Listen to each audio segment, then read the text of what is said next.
가타카나로 된 외래어 문제는 가타카나라는 이유로 어렵게 생각하는 분들이 많은데요.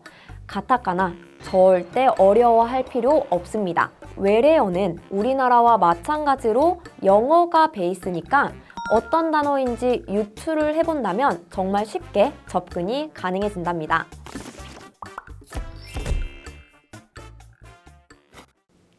안녕하세요 여러분, 해커스 일본어 최연지입니다. 오늘은 제가 저번에 말씀드린 문자어휘 파트의 나머지 유형, 문제 3, 4, 5번을 공부할 때 알고 있으면 좋을 공부 꿀팁을 알려드릴 건데요. 혹시 문제 1, 2번 유형 공부법 영상을 보지 않으셨다면 여기로 들어가셔서 문제 1, 2번 유형 공부법도 꼭 익혀가세요. 그럼 문자어휘 문제 3번 유형부터 시작해 볼게요. 문제 3 유형은 어떠한 문장에 괄호가 있고 그 괄호 안에 알맞은 단어를 넣어주면 되는 유형인데요. 은근히 이 유형을 어려워하시는 분들이 많아요. 이 유형의 경우 주로 관용구 찾기, 가타카나 외래어 찾기, 그리고 의성어, 의태어 찾기 문제가 출제되기 때문에 관용 표현과 부사들을 익혀놓지 않았다면 이 문제 역시 틀리기 쉬운 문제가 되겠죠. 앞서 다뤘던 문제 1, 2 유형과 문제 3 유형이 다른 점은 한자나 히라가나, 가타카나까지 꼼꼼하게 외울 필요는 없다는 점이에요. 특히 가타카나로 된 외래어 문제는 가타카나라는 이유로 어렵게 생각하는 분들이 많은데요. 가타카나 절대 어려워할 필요 없습니다. 일본에서 쓰이는 외래어는 정말 많기 때문에 이걸 하나하나 다 외우는 데에는 한계가 있습니다. 하지만 외래어는 우리나라와 마찬가지로 영어가 베이스니까 어떤 단어인지 유추를 해본다면 정말 쉽게 접근이 가능해진답니다. 문제 한번 풀어볼까요?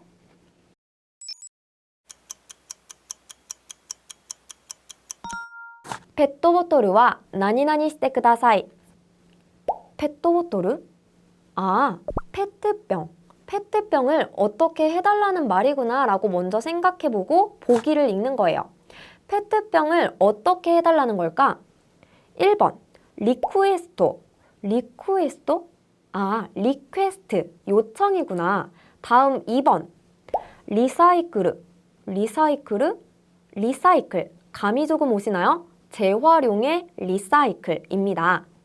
페트병을 재활용해주세요. 이게 정답입니다. 정답 체크.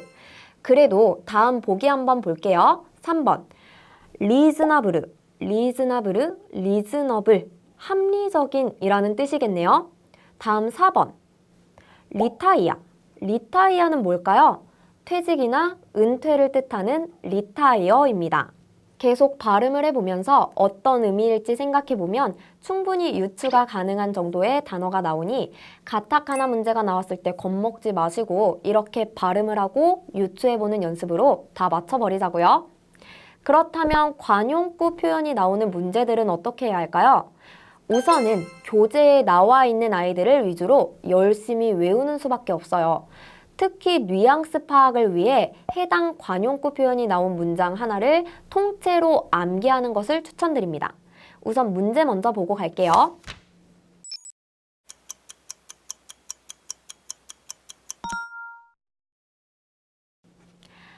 아노히토 타카라쿠지に 何々らしくて世界旅行を行くんだって。저 사람 복권에 뭐뭐한 모양이어서 세계 여행을 할 거래 라는 문장인데요. 한글로 봤을 때에는 당첨되다가 답일 것 같네요. 복권에 당첨되다는 일본어로 다카라쿠지니 아타르입니다. 그럼 정답은 4번이겠죠? 그런데 이 복권에 당첨되다라는 관용구를 모르고 있었다면 1번에 합격하다라는 의미의 웃갔다도 뭔가 맞는 말일 수도 있을 것 같지 않나요? 복권에 합격하다.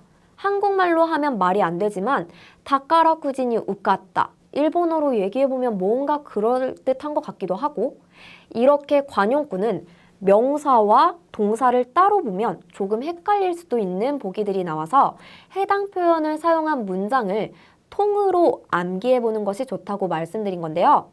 단어도 외워야 되는데 관용구도 또 외워야 된다고? 언제 이걸 다 외워 하실 수도 있을 것 같은데 의성어, 의태어 표현은 단어보다는 한정적이기 때문에 본인이 공부하고 있는 교재 속 표현만 마스터해도 충분히 문제 푸는데 지장은 없을 거예요. 다음으로 문제 4유형인데요. 문장 속 밑줄 친 단어와 비슷한 뜻을 가진 표현을 찾는 파트이죠. 이 파트는 한자어를 외래어로 바꾼다거나 어려운 단어에 밑줄을 그어놓고 쉽게 풀어 써놓은 뜻을 찾는 식의 문제가 출제됩니다. 문제 한번 풀어볼까요?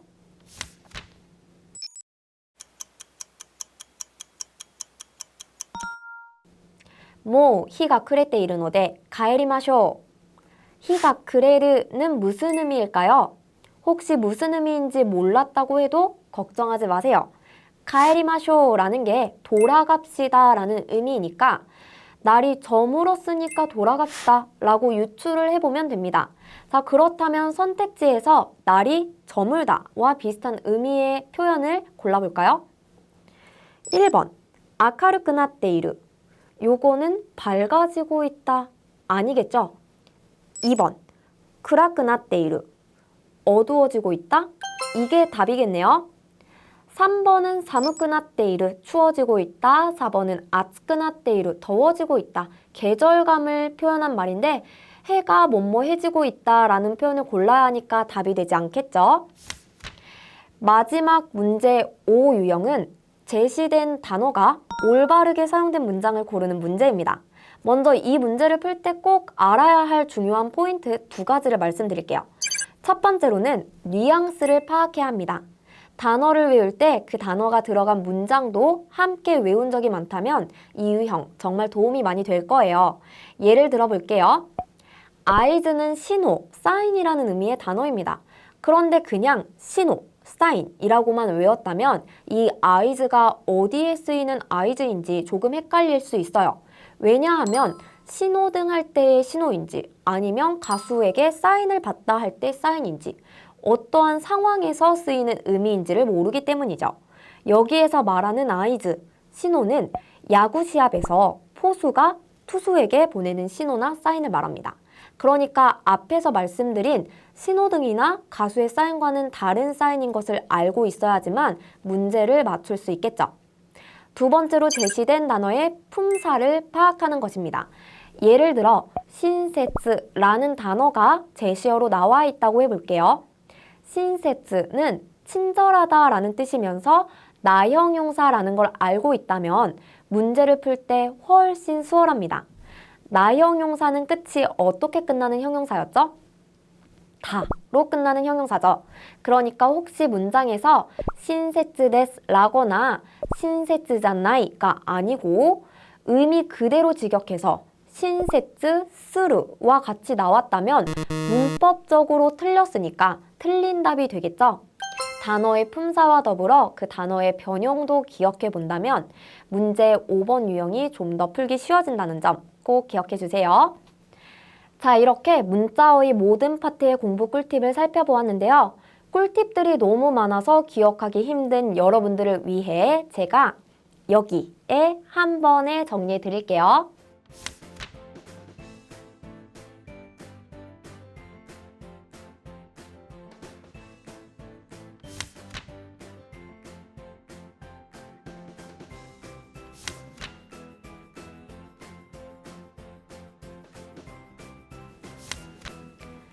어떠신가요? 제가 알려드린 팁과 함께 문제풀이, 오답 정리를 같이 병행해 본다면 가장 빠르게, 가장 많이 점수를 올릴 수 있는 파트가 문자어휘 파트이니 우리 문자어휘 점수 팍팍 올려볼 수 있겠죠? 오늘 배운 이 영상이 여러분들에게 도움이 되었다면 좋아요와 구독, 알림 설정까지 꾹꾹 눌러주시고요. 그럼 저는 다음 영상으로 찾아올게요. 안녕!